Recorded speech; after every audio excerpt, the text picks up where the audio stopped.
I followed him borrowing money. He asked me to borrow money. I borrowed money in my school. They are still there. The debt of the money I borrowed, I'm still paying it till date. The money I borrowed is this pastor now that is helping me now to foot those bills. I borrowed money for his sake, his children's school fees that have heaped like this. I'm paying it one by one. I've not finished paying the debt till now. Go to Holy Child School Rumukusha and ask. They are all aware of the story. It didn't end there. Now, after everything, we come to that place. We come to the house where we are living right now. Now the thing is, feeding is a problem in the house. Ask Bright if he has given me upkeep since 11 years I've married him. Even if it is 5,000 naira upkeep, go and ask him. Go and ask Bright if he has done anything. But I don't complain. It's normal. He may not have it. I keep living my life the way I'm living it. I keep surviving the way I'm surviving it. It didn't stop there. This same Bright, after 1 year, I returned back to him. When he took me to the church, he has met one church he wants to be attending. I should leave with him and all that. I left with him. Now, the issue now is, at the end of it all, I came back. We started living outside the family.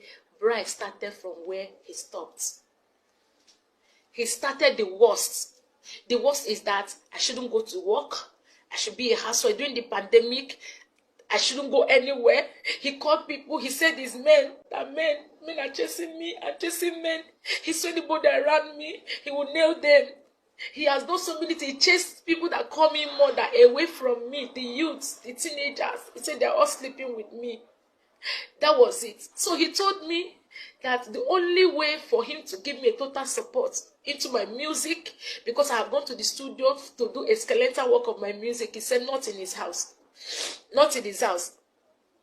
Now, the issue now is that he said I have affairs outside, that there are many men that are chasing me and all that, that I must take an oath for him. I must take an oath for him. He said I should take an oath. That's the only way you allow me to have peace in his house. I now begged him, if I take an oath, the record of the oath is with me. I recorded it. I have record of it the day I took the oath. I said, if I take an oath for you, will that make me to be a free woman? I can go. He said, I can go to the moon. He will be sleeping. I should take an oath that there is no man that is going to sleep with me, blah, blah. I said, is it for both of us? He said, no, it's just him alone. I took that oath for Bryce, just to prove to him that I am innocent. I took oath against my faith. I took oath against my faith, just to prove to him that I don't have any skeleton in my cupboard. And I asked him, do you have peace? And I say, I have peace. But that is the worst. He started doing the worst. I'll go to borrow food outside. I'll go and, no, just negligence. Sometimes I will go carry the children and buy them food for them to eat. Me, I will stay hungry. A neighbor will just give me food to eat. I will just be surviving it. I said, enough is enough.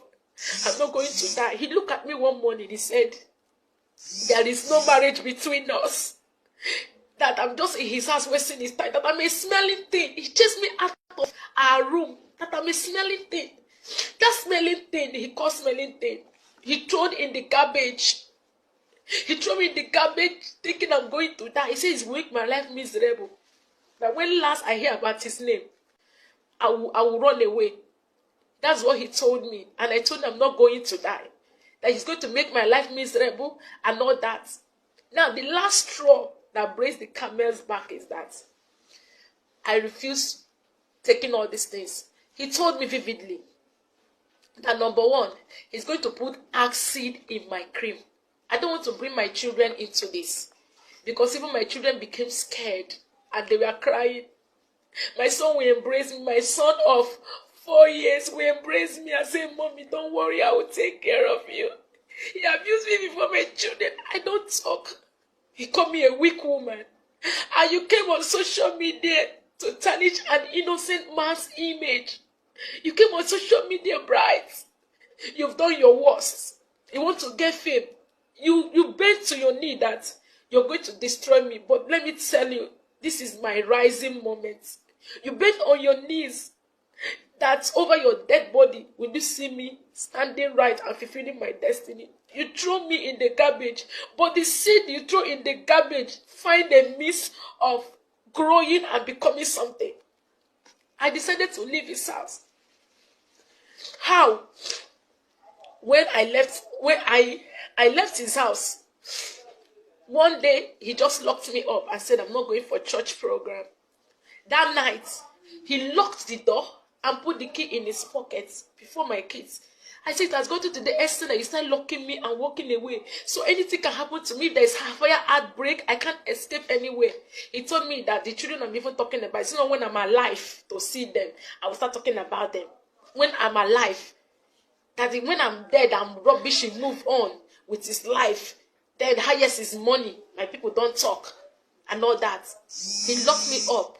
I packed my things before his eyes. I said, Bright, it is over. Bright, it is over.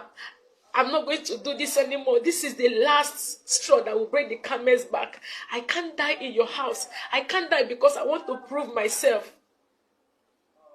I want to prove myself that I'm a good woman. Before his eyes, I packed my bags. I kept them or what. He told me to leave. That I should leave self is done with me. That it's just his children I'm taking care of. I packed my bag and I kept it. The next month, that night, I escaped by my children. My daughter went and looked for spare key. And my son, they hid the key and come and give me and say, Mommy, run away. Mommy, escape. That was how I left the house that night. That was how I escaped out of that trap. In the morning, we pack our things. I packed the things, called a taxi, packed the things to my mother's house. That was on the 28th of November last year. Pastor Moses Adeyo was not in the picture. I have nothing with him then. I went to my mother's house. Bright knew that I'm in my mother's house. Even that day as I was going, he saw me. Let's talk. Okay, can we see? I told him, I'm not. If you want us to talk, come to my mother's house. As he came to my mother's house, he saw me. I said, this is where we are. And this I want to be. I'm done. I picked up a Bible to renounce the oaths I took. He ran away. Immediately he saw me pick up a Bible. He left the house because he knew I want to renounce the oaths. I lured him one day in a restaurant. I have a record of it. The oath I renounced. I lured him, told my sister to follow me. I didn't tell my sister what I was going to do. Before I quickly bring up the Bible, I renounced the oath. I said, your oath is no longer binding me. I am a free woman. I can live my life. It's not working. Let's not kill ourselves. Go your way. Let me go my way. He said over his dead body. It was not enough. It was not enough. I left. I left to Lagos on the second week of December. The first week of December. That's when I left Lagos. I was struggling. I will have to squat with a friend. Because if I'm in Port Harcourt, Bright will ping me. Bright will trace me and will block my ways. That is his nature. He will always stop me on the road. I will cry, I'll be begging for rescue. I have to leave Port Harcourt so that I can have my peace. I went to Lagos. I started my life afresh. I started squatting and squatting. I got a mini job in Lagos. Nobody knew my story. I covered up. I started my life afresh. I started earning small money to be able to take care of myself. It didn't end there. That was how it happened. It was calling. I said it's over. Now, to make it official, I came from Lagos to Port Harcourt in April. He said I left his house in 7 months and I ran and lived with Pastor Moses Adeyo. I've been in Lagos all this while. I came in April to my village. I went to my people and told them what has been going on. They shouted. I've been going through all this. I refused telling them. They invited Bright. The king of my community invited Bright and his father. He called his father. His father refused answering him. His father did not respond because they all know the story. Bright came with his friend. They told him to go and bring his father. He didn't bring his father. We had an agreement. We went to my house. My uncles, my father, the people that gave me anti-marriage sat. And I held my view. I opened my mouth and told them what has been happening. They all lamented. Even the friend he came with was shocked that he didn't tell him to this extent. Bright, they asked me if it is true. He said, yes, what I said was true. They said, but you never come to tell us that our doctor is not with you. You just seal it up all this while. But he said he doesn't know where I am, that I ran out of his house without his notice. He has been begging. Now,